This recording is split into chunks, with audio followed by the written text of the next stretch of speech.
welcome to the third episode of the ReguLEARN podcast, the spin-off of the Learn podcast, in which we discuss practical tips and tools about self-regulated learning. My name is Hilly Drok, and today I'm hosting this ReguLEARN podcast together with Valentina Devid.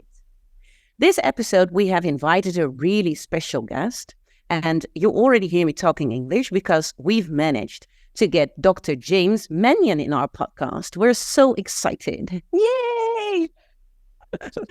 Little applause for you. So James is a speaker on the topic of self-regulated learning and implementing school improvement. You should really check out his TED Talk, How to Change the World. He is a teacher trainer in the Making Change Stick program. Podcaster James is the host of the popular Rethinking Education podcast with lots of exciting episodes. You should check those out as well. And he is the co-author of Fear is the Mind Killer. And that's how we got in contact, because this book was everything we needed at the time. So we're really excited that you're on this show. Today, we'd like to talk to you about elements of your book, and especially the factor of oracy is something that we find really intriguing. So thank you, James, for coming over.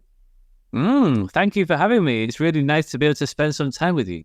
Yeah, it is. And I've been to the Rethinking Education conference that you hosted in September, and I noticed that there was a lot to do about oracy in England. Yeah. And in the Netherlands, you never hear anyone talk about oracy. We don't even have a name for it, and we can't really translate it to Dutch. So maybe you could tell us something about what oracy is and why do you find it so relevant? Sure, yeah. That's interesting, the translation question. I wonder if there's an opportunity to come up with some new word, because it's a bit of a silly word, really. It was a word that was invented in 1965 by a British researcher called Andrew Wilkinson. And he wrote a really quite a polemic little pamphlet called Spoken English, in which the first sentence said, I think it said something like the spoken language in England has been shamefully neglected. And so this is something that comes up again. I was just reading as we were waiting to come on. There's a lovely little pamphlet by Robin Alexander called Towards Dialogic Teaching, and he says something similar on the back of this. He says, in Britain, talk has traditionally been accorded ambivalent or marginal educational status.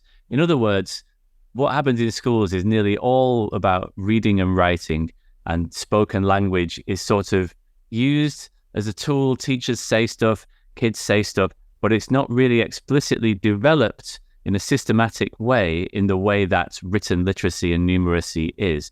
And so Andrew Wilkinson invented the word oracy as a way to to try to give this elevated status to spoken language.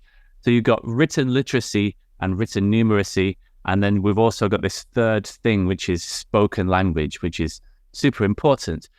And that was in 1965, as I said. So it's a long time now. It's over 50 years, 60 years nearly since that word was invented, and still spoken language is shamefully neglected. Still, it's ambivalent and is afforded marginal status. And we could get into the reasons for that. Why is it that oracy, that spoken language is just doesn't get the airtime that written literacy and numeracy do?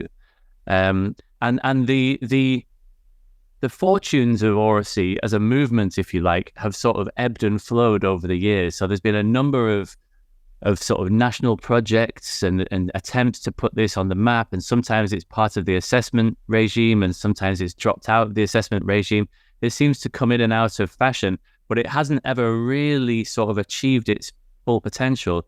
But in this country, we're getting there. Like in the last sort of 10 years, really, we've really started to see this huge upsurge, this uptick in people getting on board with oracy. And again, we could talk about why that's happening. And so it's an exciting time. And then most recently, the leader of the opposition in this country, and it very much looks like he'll be the next prime minister, gave a speech recently in which he said that the Labour Party are going to put oracy at the heart of their education policy. And so it looks like it's going to go even further in terms of becoming the sort of the bread and butter everyday issue that Andrew Wilkinson envisaged all those years ago. And I really like what you say, and it's very interesting also that the word oracy was also invented. That helps us maybe that we can also invent our own word, Hilly, in Dutch. Yeah, because that helps, because we're trying to translate it, but maybe it also helps to think of it as a new word, because it really tries to describe something that wasn't there yet, or the concept wasn't really there, because it's also very important, I think, to really dive into this concept, because there can also be some kind of misconceptions about it, like what you just said. Is it about numbers, or is it about literacy as well, about reading and writing? And maybe, James, can you tell us a bit more about why is it so relevant? Because what's happening around oracy? What can it improve in student learning, and how can you, as a teacher, try to improve the oracy of your students? So we often talk about, so there's an interesting question. I'll answer with a question. Would you say that oracy is a curriculum concern or a pedagogical concern? Is this a curriculum thing, or is it about teaching and learning? What would you say? That's a good question. That's a very hard question. Yeah, it is. I'm sorry to put you on the spot. I'll give you a moment to think. I read a walkthrough, like from the book, the walkthroughs from Harrington and also Cavalieri, and it said, well, in order to being able to write properly, you first need to speak properly, because that's the way that you order your thoughts, and you can think about things, and you can talk them out, and the next step is writing, and we start with writing most of the time. I don't know if that's an answer to your question, but well, I think that maybe it's both. Can it be both? Yeah. So I asked this question to lots of people, and lots of the time we end up at this position where we sort of say it's a bit of both. Like, it is that, like, there is stuff that we want kids to be able to do in terms of spoken language. We want them to be able to take part in good conversations in small groups, for example. We want them to be able to stand at the front of the room and give a talk. And we could think of that as a sort of like an oracy curriculum. There is stuff that we want them to learn how to do.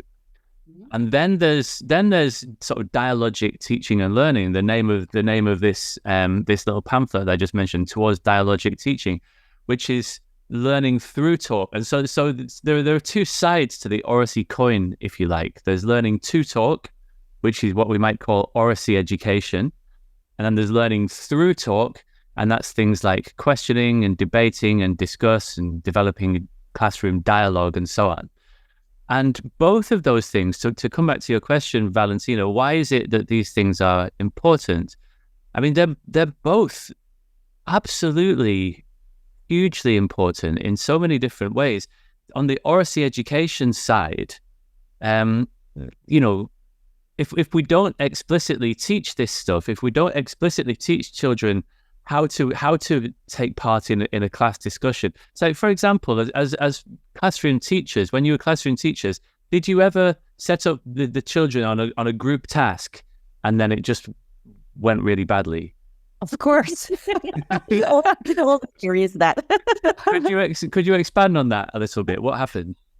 Well, if a group assignment as a beginning of the problem, that if you don't guide how they should work together, or how they what are the rules of working together, etc., and if you don't teach that as well, that's not a part of your curriculum, that immediately goes wrong. Or some groups get stuck immediately, or they get into a fight, or into a discussion, or later on that will give you trouble.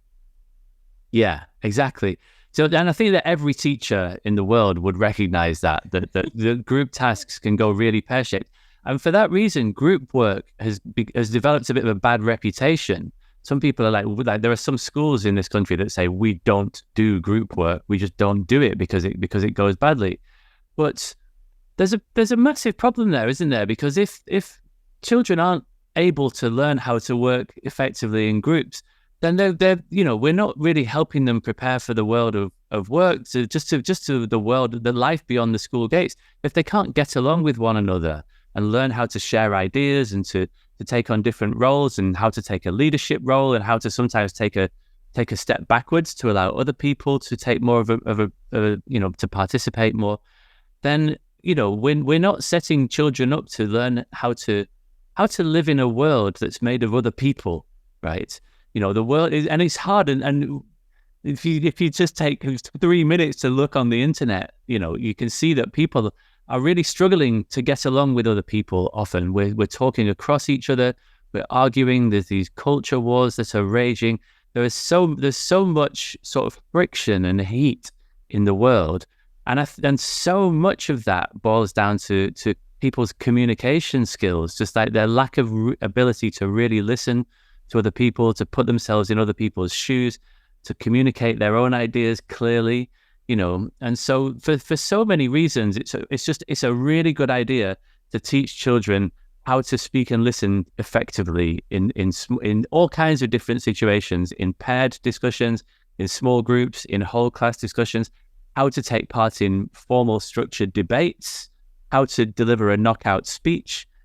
Those things are important as well. But those things are a bit sort of performative. Like you don't go around taking part in a debate, at a bus stop, or, in general life. Debates don't happen very often. Likewise, you don't have to give a speech very often. But the small stuff, the art of conversation, if you like, is everything, And if you think about how much do we speak and listen compared to how much we read and write, it's hard to quantify, but I've seen estimates that it's something like 80% of communication is speaking and listening, and only about 20% is reading and writing. And so it's a huge part of human existence. And if we're not teaching kids how to do it well, then it goes badly. And it turns out that you can actually teach even very young children how to cooperate and to collaborate and speak and listen together very effectively in small groups and pairs and so on. And it doesn't take long. It's really not that hard to do, and we could get into that. So that's one side of things. It's the oracy education side it's just a really good thing to do. And then on the dialogic teaching and learning, there's a huge amount of evidence that kids learn more effectively when they are using spoken language as an efficient tool to interrogate ideas, to question themselves, to question one another, to communicate their needs more clearly. The dialogic classrooms are the classrooms where people learn more. We know this, don't we? Like people talk all the time. Like if you just go into a shopping center or into the pub or on the street, if people are with other people, they're talking almost all the time. And it's just how we process the world. It's how we sort of process information. And so just to help kids to learn more effectively, it's a really good idea to develop that aspect of classroom practice. And I would add a third thing as well, which is that it's absolutely transformational in terms of personal development. So children are often quite afraid of things in school, hence why the book was called Fear is the Mind Killer. Children are afraid to take part in conversations. They're often terrified of public speaking. They don't want any attention on them because they might be laughed at, or they might be humiliated, or they might say something silly that they'll regret. And so they just sort of want to keep their head down and play it safe.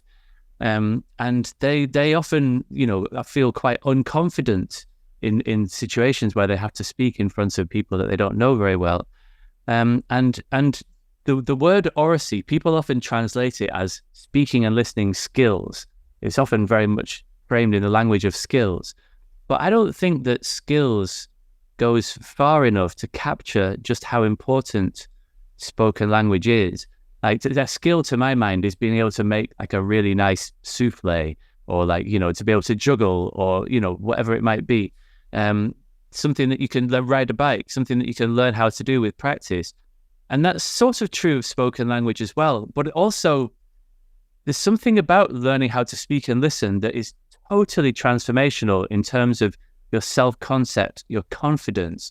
We run these one-day workshops sometimes with kids called the language of power, where we get them to deliver a speech using like ancient rhetorical techniques. And often at the start of the day, they're all like, there's absolutely no way that I'm standing at the front of a room. It's just not going to happen, And of course, by the end of the day, it's happened. And it's unbelievable. You can see them sort of walk an inch taller. It changes them. It changes how they think about themselves, changes about their thoughts about what they might go on to do in the future. They think, wow, I could be the person who stands at the front of a room full of other people and motivates them and persuades them of something. I'm a person who can make things happen. It changes the way that they are perceived by their peers, by their family members. It's totally transformational. And that was the special sauce in this study that was the center of that book, Fear is the Mind Killer. Those kids, we basically taught them a very oracy-based curriculum, and they went on to achieve the best set of results that that school had ever seen by some margin. And when we asked the kids, what is it about this course that helps you learn more effectively? And they just said time and time again, it's confidence. I have the courage to stand up in front of people. I've found my voice. It's like they just learned how to take their place in the world. It's unbelievably important stuff. Yeah, it is. It's very, very great how you describe what happens with the children. And, that's what we all want, I think. But what I'm really curious about is I think that in lots of classes, we do use things that, make the oracy work, like a group talk or pupils who have to do a presentation on something, or things like that. So I think that we work on it, but not in a structured way, really. So maybe it's more coincidentally that you do something on oracy, but is there a way in which you can, build up a curriculum, or in a structured way, build up your oracy classes? How can we do that? And is it in all classes, or are there certain subjects that, better suited? Yeah. I really get your question, Hilly, because I think now in the Netherlands it's way too much fragmented. So it's like you said, coincidentally, like, oh, okay, now we have a presentation, or now in the Dutch language we do a debate, or stuff like that. But it's not a very conscious curriculum or something like that. It's not very well thought through. And I would really think and talk about that more, like what are the benefits or the possibilities if we want to really improve the oracy skills also of our Dutch kids. Yeah.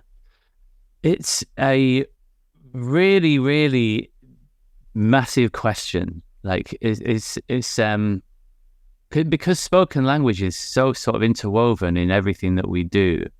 The natural thing is that people sort of say, oh, well, we should just embed this throughout everything that we do, and it should be embedded throughout every subject, and that we should be sort of thinking about what does spoken language look like in drama, in PE, in maths, in whatever, history, and so on. And that's true. I think that there is a strong case for thinking about how can we weave this in so that it's embedded, so that there's an oracy focus, and that you think about what that looks like in different subject domains and at different ages. But I think as well, and I think that other people would probably disagree with this, but I think that there's also a case for teaching this stuff explicitly, for having, and that's, as part of the learner effectiveness program that we run, we're teaching children how to speak and listen effectively in groups. And that's like, there are whole lessons dedicated to that, like one a week, say, that's spread across the whole year, and also to debating, and also to public speaking. And I think that the strongest case for that is that if you're asking everybody to do that, if you're in a secondary school, the history teacher, let's say they're going to do a debate, if they've got to teach the debating skills, it takes a really long time to do a debate, to prepare for a debate, to learn the language of debate. takes a long time. So it's not an efficient use of time to be teaching that in 10 different subject areas.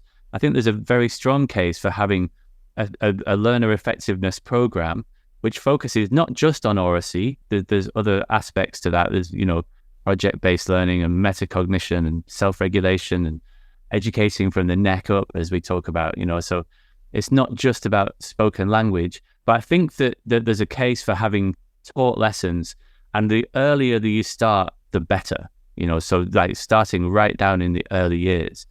And there isn't a product that has been developed that you can just sort of take off the shelf and implement in schools.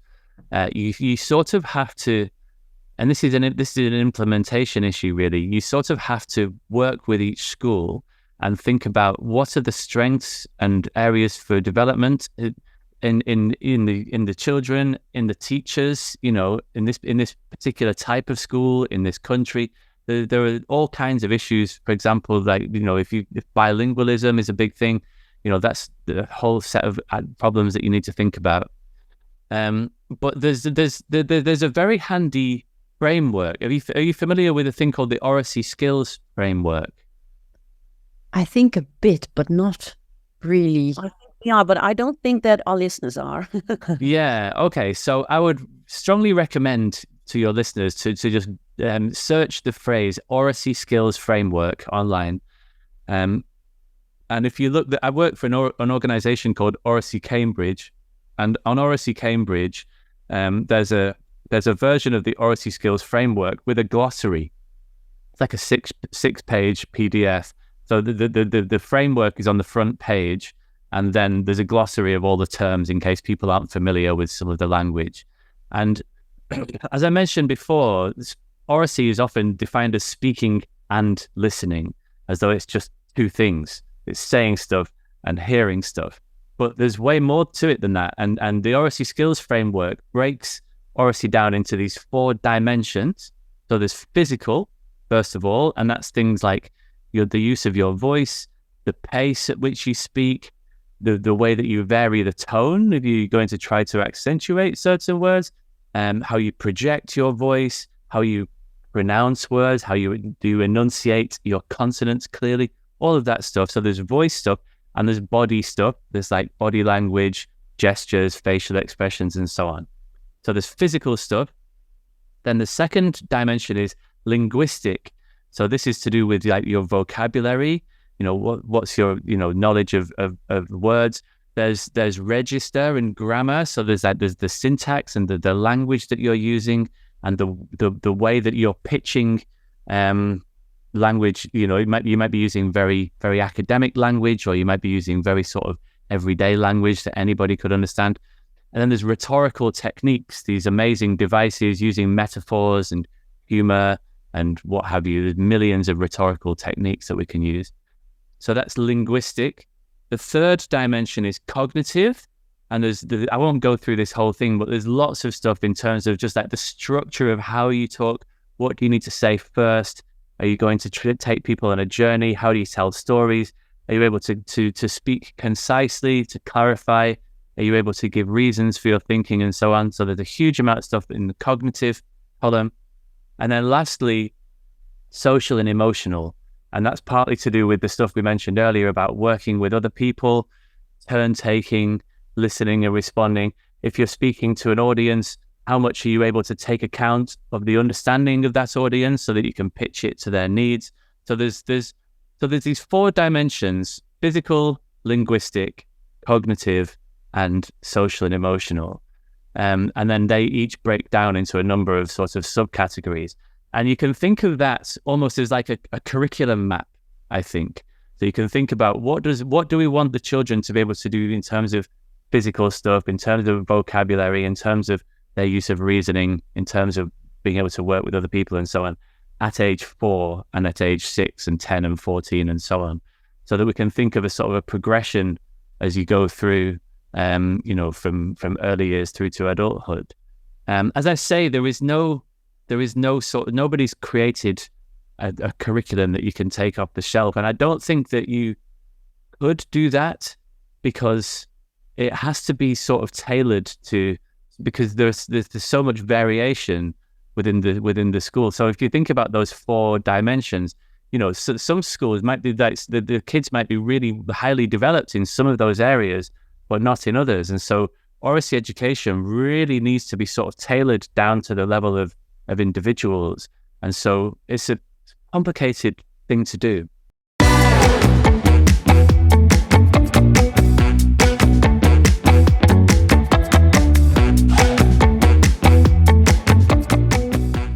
Yeah, so it's really interesting what you've been saying. And I have another question, because you mentioned project-based learning to be something that's, it may be helpful for teaching oracy.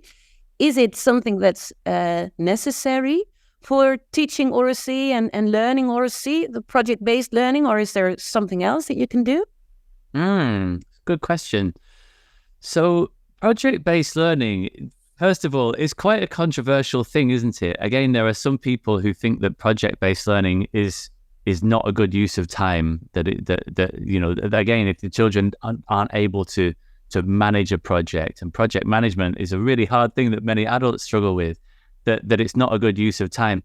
And I think that, for my mind, often when we think about what's a good thing to do in education, it's measured in terms of exam results. And if you use a project-based approach to teaching science, say, I don't think that you're going to get as good results in science tests as if you just teach to the test. If you just tell them the stuff and you test them on it repeatedly, they're going to pass the test better if you just teach in a much more sort of didactic way. And so I don't think that project-based learning is the best way to improve test results. Some people might disagree with that, but that would be my take on it. But there are other things that project-based learning is really good for. And essentially, it's not so much about oracy, although oracy can come into it, and I'll come to that in a moment. But it's really about, self-regulated learning, right? Like project-based learning is about setting your own goals and working towards them and monitoring your progress towards them and being able to manage your own learning. And it's about finding out what you can and cannot do when you're not being micromanaged by a teacher, which is what happens a lot in this country. Certainly, the teachers set the agenda for what needs to be learned, when and how, and they set deadlines, then they swoop in and they intervene. We use the language of interventions all the time in education. We're going to do an intervention to help these children to meet their goals. And that's all sort of done in the name of efficiency. But the unfortunate side effect of that is that the children become very dependent on the teacher to tell them what to do and when and how, and they sort of become a bit helpless and passive, and it's like part of their brain is just switched off, and they're not meeting the teachers halfway, and teachers get quite frustrated by that. And so I think that there's a strong case for having project-based learning as a separate thing away from subject learning, but it's like the aim of project-based learning is to learn how to run projects, how to run your own thing. And that they could be individual projects, it could just be a research project, or it could be a group task. Like in the learner effectiveness program, we had a few really nice group projects where they were, digging an allotment bed together, or they were making a stall for the Christmas market, for example. And when it is, this is so for all the projects, we would have them do a presentation at the end of the half term. And so spoken language was always the sort of the end product, if you like. It was like, tell people about what you've been doing. But when the projects are group based, then oracy becomes more of a thing. And it's really interesting because they often really find it very, very hard to work together in a group, and conflict happens a lot. And so what would happen in my classroom is that there would be lots of, I would sort of circulate the classroom and end up having to sit down and do lots of conflict resolution type work, where some kids are sort of saying, oh, we're not getting on as a group, we're not sharing. And I would just sort of ask them to talk it through and to arrive at their own solutions to the problems that they were experiencing. And so oracy does come into it, but I wouldn't say that project-based learning is the way to develop oracy. I think that, it depends on it depends on what aspect of oracy you're wanting to develop. Something like debating does work quite well as a project. So it's like we're going to have a 6-week project and we're going to just focus on debating. We're going to do the language of debating. We're going to study it. We're going to practice it, and we're going to have weekly debates that everybody takes part in, and so on. And so, that would lend itself to project-based learning, but the other aspects of oracy, not so much.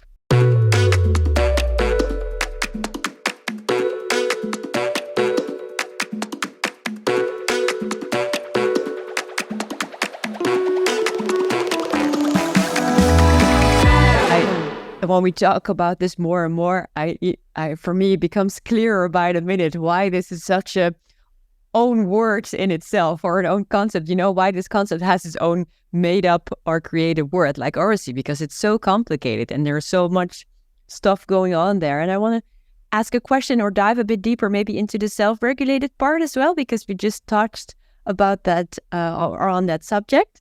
Like you already said, James, like oracy is a very important part of self-regulated learning, and that's also what Hilly and I are talking about lots of the time. And but also for our listeners, I really want to dive into that a bit deeper. Like, why is oracy such an important part or such an important concept to understand, and how does it relate to self-regulated learning?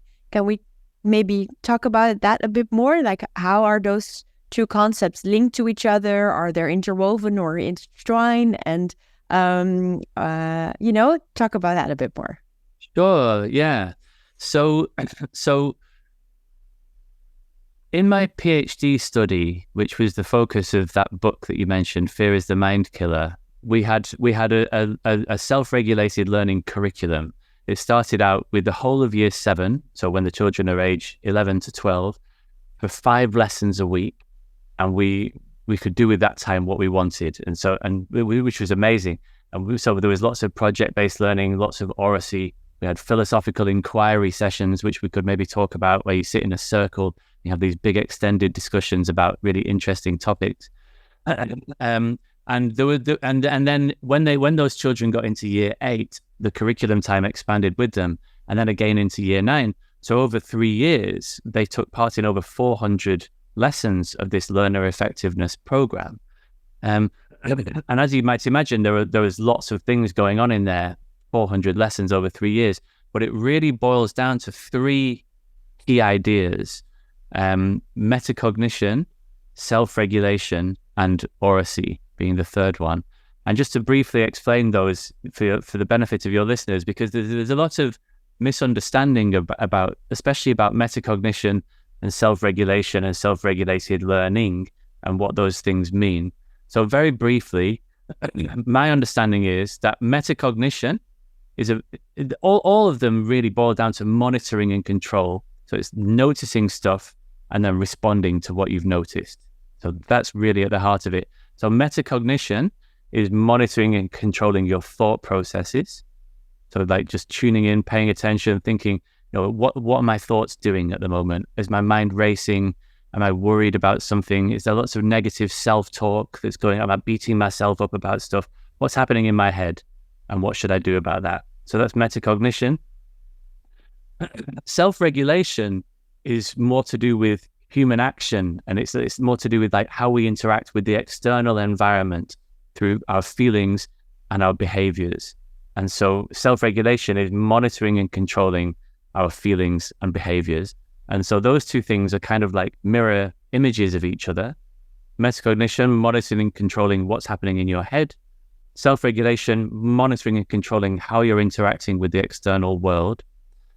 And then the third piece is self-regulated learning, which is about applying these two powerful processes to learning.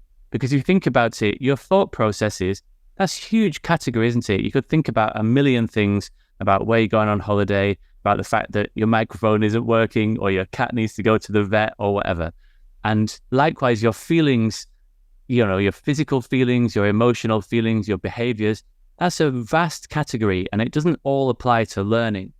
And so self-regulated learning is this third idea which pulls down these two powerful ideas of metacognition and self-regulation and applies them to the learning process itself. And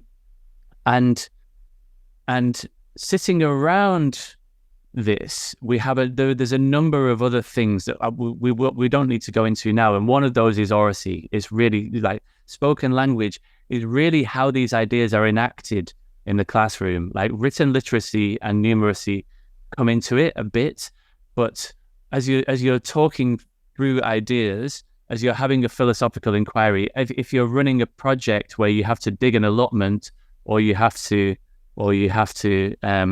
make a stall for a Christmas market or whatever it might be, you're not writing each other notes and passing them around and reading each other. You're like, spoken language is just the medium through which it's a tool that we use to get things done, right? To create shared understandings, to test each other's ideas, test our own ideas, to try to establish what is true, what is real, what's some sort of a shared understanding that we can all, work with together.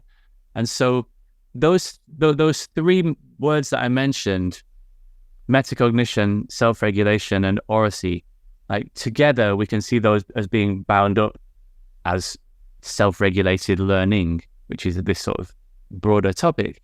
And the three are absolutely interwoven. Like it's almost like impossible to separate them. And so, for example, to come back to group talk, one of the ways that we can help kids to speak and listen much more effectively and to learn to work well together, harmoniously together in small groups, is by using talk rules. So, and I'd be happy to go into this in more detail, but you essentially come up with a set of like guidelines, discussion guidelines, and it's things like, we will make sure that everybody takes part, right? And so if you're in a group of 4 and 3 of you have been speaking for a while and 1 of you hasn't, and somebody says, what do you think, to the 4th person, right? And also things like, we will share all relevant information. So if everybody thinks the answer is 6, you're working on a problem and everyone thinks it's 6, and you think, hang on, I think the answer is 4. You don't just keep that to yourself. You say to the group, hang on, guys, can we just have a quick conversation about this? I think that this might be 4. Am I wrong? Are you wrong? Let's just make sure that we can check our thinking here. We'll give reasons for our thinking. We will work towards agreement. There's a number of other ones that we could think about. So you come up with this set of talk rules and you write them down, and you have them written either on the wall or on the table so that people can refer to them and use them. And that is a set of talk rules. So it's about oracy, but it's a set of guidelines that people can use to regulate the conversation, to moderate their thoughts, their feelings, and their behaviors in the service of whatever it is that they're trying to achieve, to make a really good stall for their Christmas market. And so it's about self-regulation. It's about monitoring and controlling their thoughts, feelings, and behaviors. But it makes them reflect on the quality of the talk that's happening in the conversation. And so it's an inherently metacognitive thing. It's making people reflect on what's happening. And the group, if you like, they sort of create this sort of like a hive mind, if you like. It's sort of like greater than the sum of its parts. The group working together in this harmonious, like a state of group flow. I've been really getting into this work around group flow recently. And so it's very difficult to separate the 3 strands out. They're totally interwoven.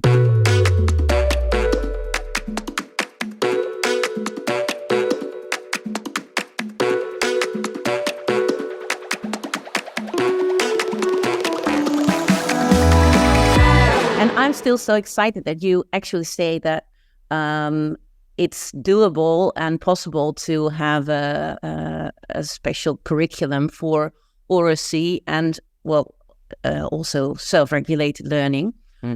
And that it's necessary actually to customize it or to tailor it into the school. And I think that maybe we should talk about that a bit more, because I've introduced you and I said that you're also an expert on implementing school improvements. But we are really interested in, how can schools implement oracy and self-regulated learning into their daily practice or in the whole course? how can they do that in the best way? Well, for this one, there is a program that we can take off the shelf to help us, because I've been working on this for the last 5 years or so, a program called Making Change Stick, which is a process that you work through that brings everybody on board, where you sort of work with a group of people to write a plan and then to execute that plan over time. There's a number of important ideas here. Probably the main one is that I think that the number one mistake that we make in schools and in the wider society is that we default to top-down change all the time. There's a small number of people at the top of an organization, the senior leadership team in a school, and NHS directors in this country, and the senior clinicians who decide what happens in the health system, cabinet ministers in governments and so on.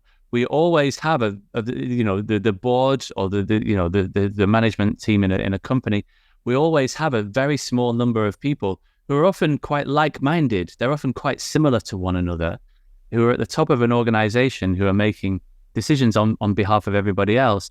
And then they have meetings where they sort of decide what needs to happen, and then they sort of announce those decisions. So what would typically happen with something like oracy is that somebody might go on a course, a senior leader might go on a course, or they listen to this podcast, or they read a book about oracy, and they think, right, oracy, and I'm the head of teaching and learning, so it's my job to get everybody to do oracy. So I'm going to design this program, and I'm going to announce it, and I'm going to run these training sessions, and I'm going to go around and observe people to make sure that they're doing it.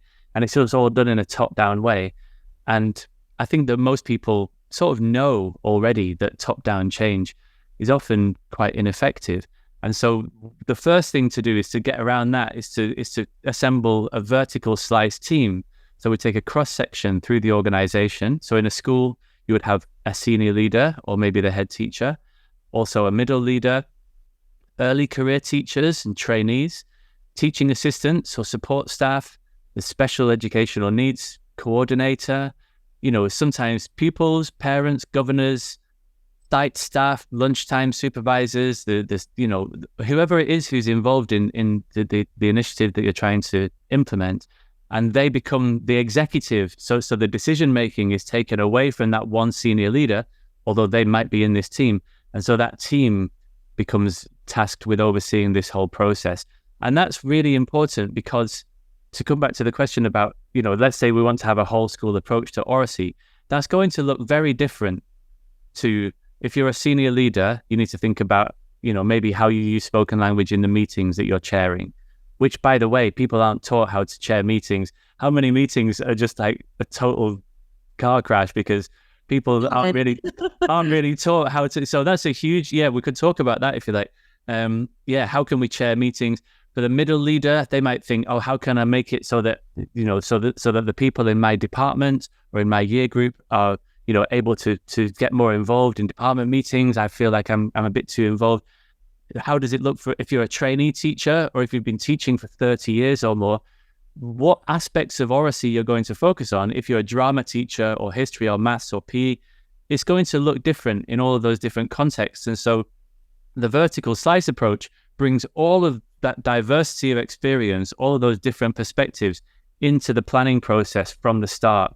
And so you're looking at this, and two things happen when you work in a vertical slice way.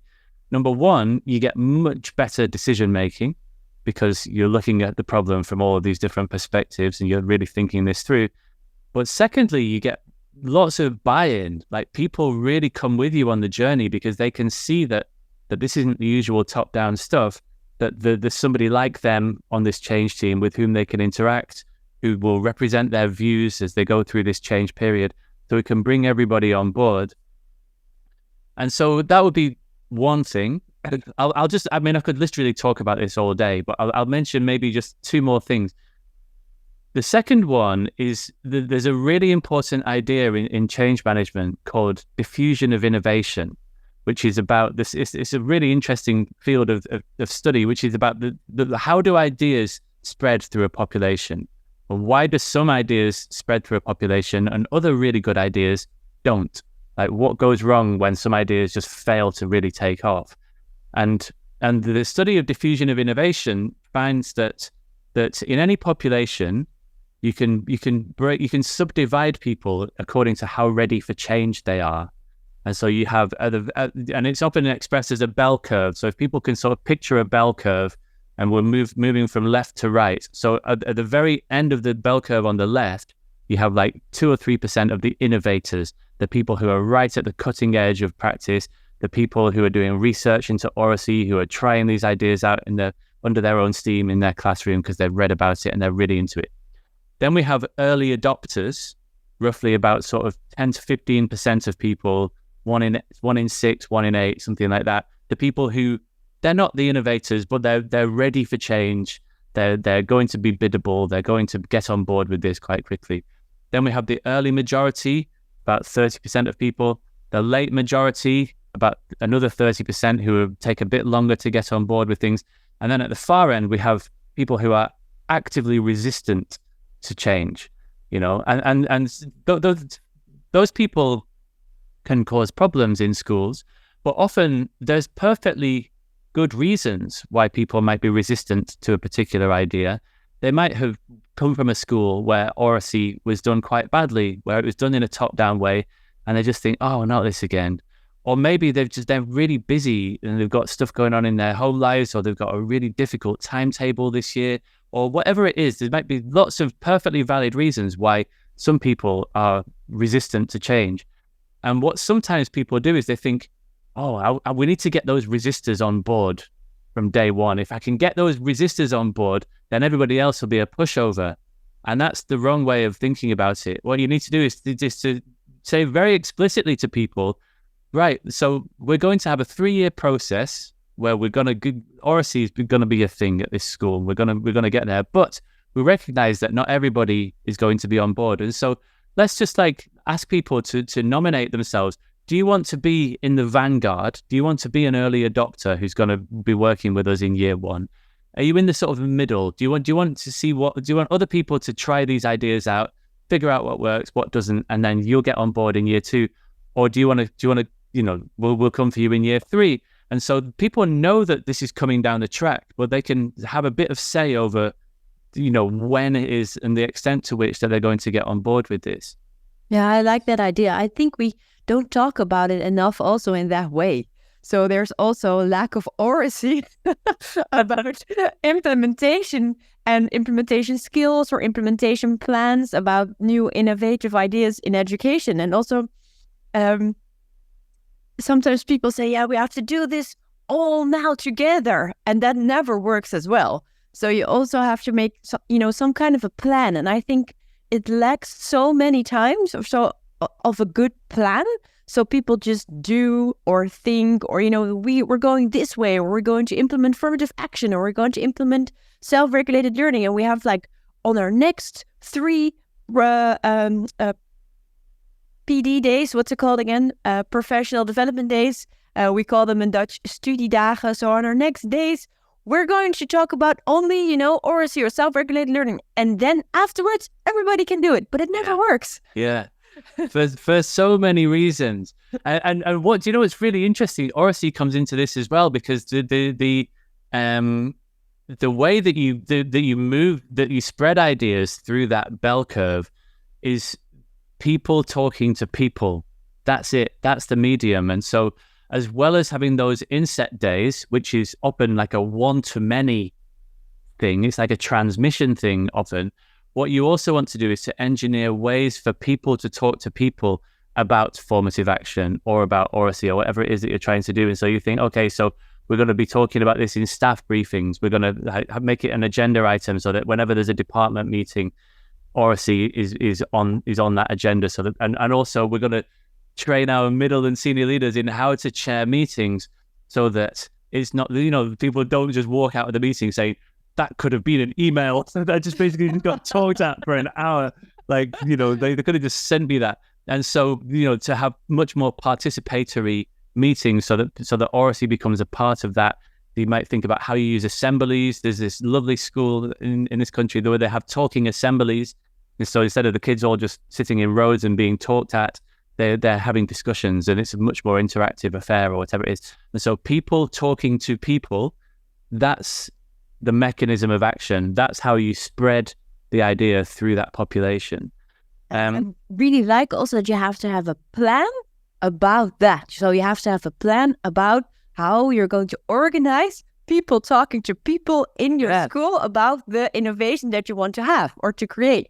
Yeah, absolutely. Yeah, communications plan, which is another thing that's like often like this bread and butter issue in government, in charities, in businesses. Comms plans is just like an everyday thing.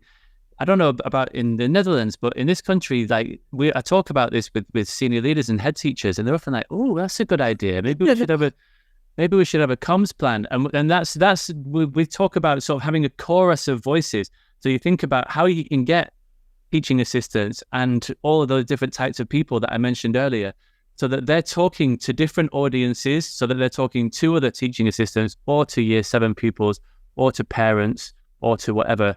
So through different mediums, right? Through emails, through newsletters, through parents' evenings, through whatever it is. So you're orchestrating this sort of this communication throughout the change period. And then the third thing that I'd mentioned briefly on the implementation is that it's not just flicking a switch. You don't just flick the oracy switch and then like that. It's one thing that one of the most powerful tools. I know that you like this one as well, Valentina. We talked about it before. Is a thing called steps to success, where you sort of you have these like 5 iterations. It doesn't have to be 5, but 5 works really well. Where you think, okay, what's our target level of use? Like what would a really good dialogic classroom look like? What are the things that we're seeing happening in a dialogic classroom? And then you think, okay, where are we now? So you come to the other end. So if people think of this as sort of 5 columns, so we've got this target level of use on the right hand side, and then we go to the left hand side and we think, okay, where are we now? What's happening now? And we know from research that generally, when people haven't had explicit training on oracy, that the teacher asks nearly all the questions, especially as children get older, that they often don't give very much thinking time, that, you know, they're not using dialogic talk moves that much. And it tends to be quite a sort of a one-to-many like teaching approach. So now you have a sense of where you are and where you want to be. And then you think, so what's it going to look like when we're halfway there? And so you think like in halfway to being a dialogic classroom. At this point, let's say the children are giving reasons for their thinking now, or the teacher is asking follow-up questions, or they're giving more thinking time, or whatever it is. So we've now got a 3-point scale. You've got where you want to be, where you are now, and then you've got this midpoint. But there's still a big leap to get from one to the next. And so then we split the difference again in columns 2 and 4. And so what you do is you create a really smooth on-ramp, if you like, so that you can see exactly how you get from stage 1 to stage 2, how you get from stage 2 to stage 3, all the way through to your target level of use. And so you recognize that the change process is gradual. And it's also, you know, it's not perfectly linear. It's not one directional. People will go backwards and forwards, 2 steps forward, 1 step back, and so on. And people often occupy a range on that scale. They don't just fit neatly into one of those columns, where you can see how this creates a nice continuum where you can move people along through coaching, through observation. You could ask them, you know, like, where are you on a good day? Where are you on a day where, you know, you've got other things on your mind? Where would you say you are on average at the moment? What would it take for you to get from stage 2 to stage 3? Maybe you can go and observe somebody. Maybe there's some coaching or mentoring or some training that you might need to help you to move towards that target level. And so if you think about the change process as this gradual, you know, evolution, rather than, like you say, we'll just do a PD day, we'll tell them about oracy, we'll flip the switch, and now oracy will happen.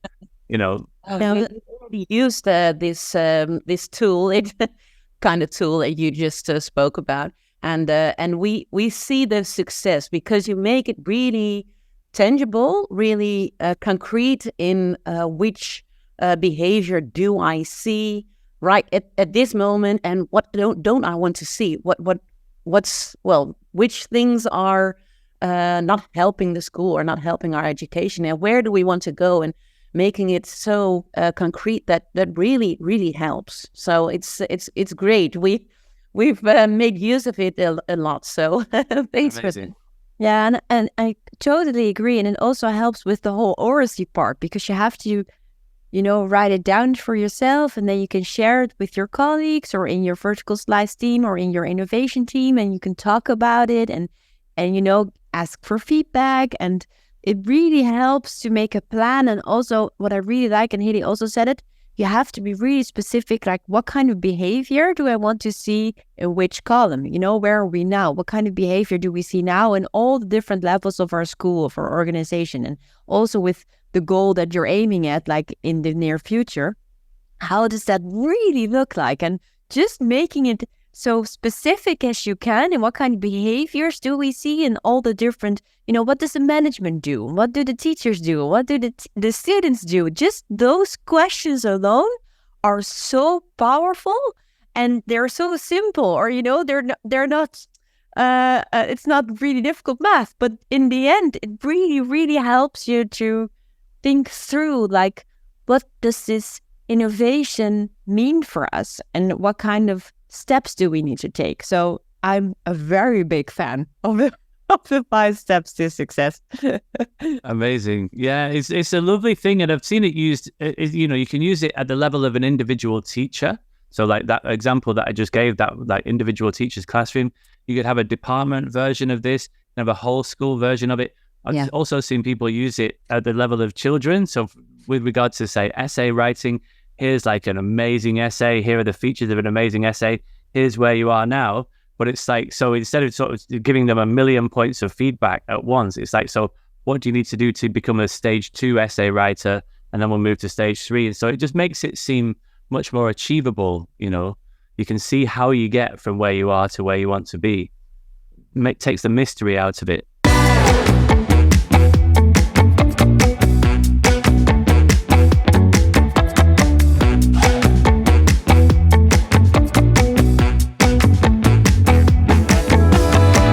James, thank you so much, because, I think that this is really, really helpful for a lot of teachers, a lot of schools, a lot of teacher trainers, leaders, everybody. And if people want to know more about this, where should they go? Well, so I've created this course, Making Change Stick, and it's quite a time-consuming program. So it usually takes about 24 hours for people to work their way through from beginning to end. So this is something that you would do over 2 or 3 terms rather than just sort of in a few days. And there's also an online version of this training. So people can go to makingchangestick.co, and there's the free taster course, and there's also a paid version that people can buy in for a school. And I'm going to rewrite that soon, because I'm currently writing a book of the same name. It's called Making Change Stick, a practical guide to implementing school improvement. And my thinking has changed a bit. The writing of the book has sort of made me streamline the process a bit. So I'm going to finish the book soon, I hope, although it's a bit of a monster. And then while the book is with the publishers, I'm going to rejig the course. And so that should be out in the next few months.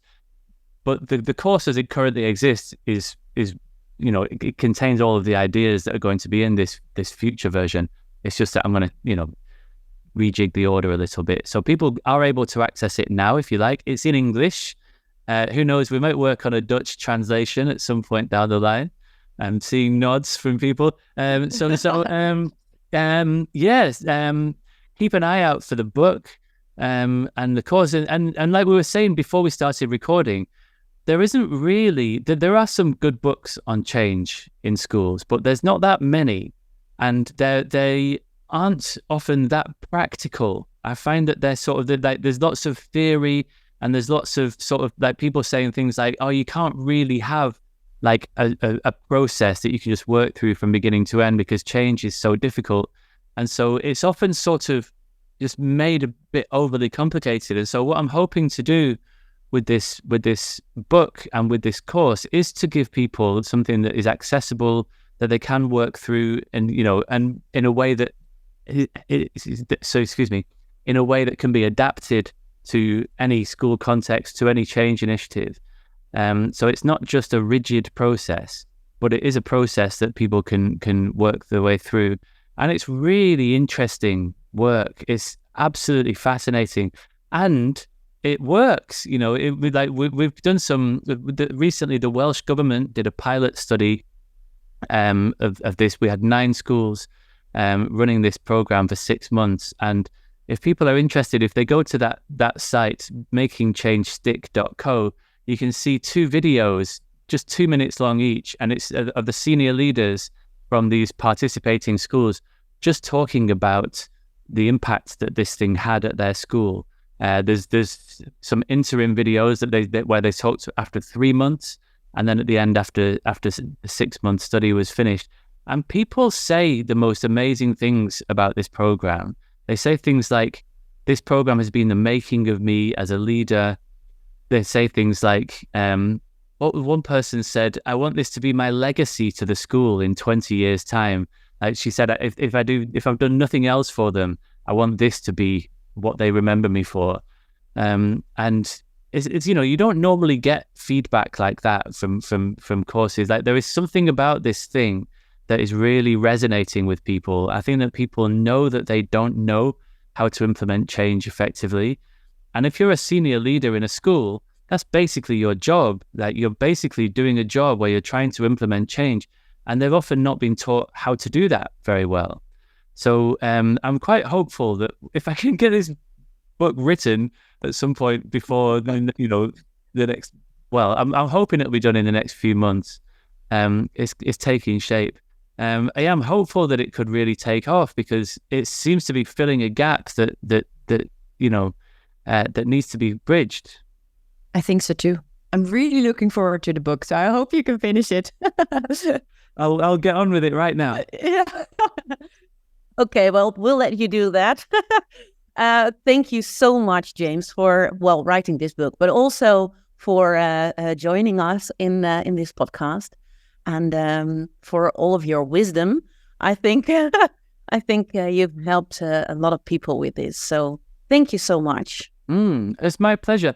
Just to say, just as a final thing, if people want to find out more about the learner effectiveness stuff, so my website is rethinking-ed.org, and there you can find out about the learner effectiveness program.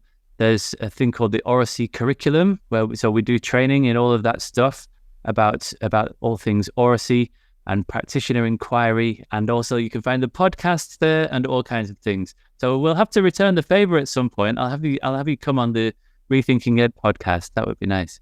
Well, I'd love to. You'd really love to. Thank you. Amazing. Yeah. Thank you.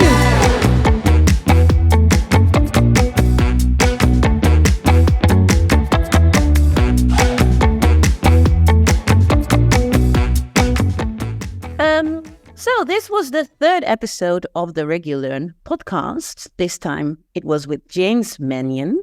And if you want to know more about everything that he talks about, and you had visited his website, and you have read his book, but you want to know more, then maybe you can also read ReguLEER, the book that we're making, because James is also contributing to that one.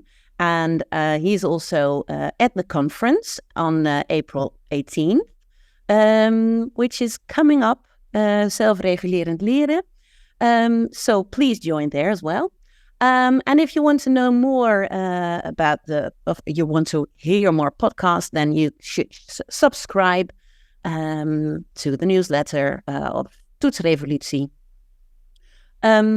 or to the podcast stream. So thank you for listening, and see you next time. Hear you next time.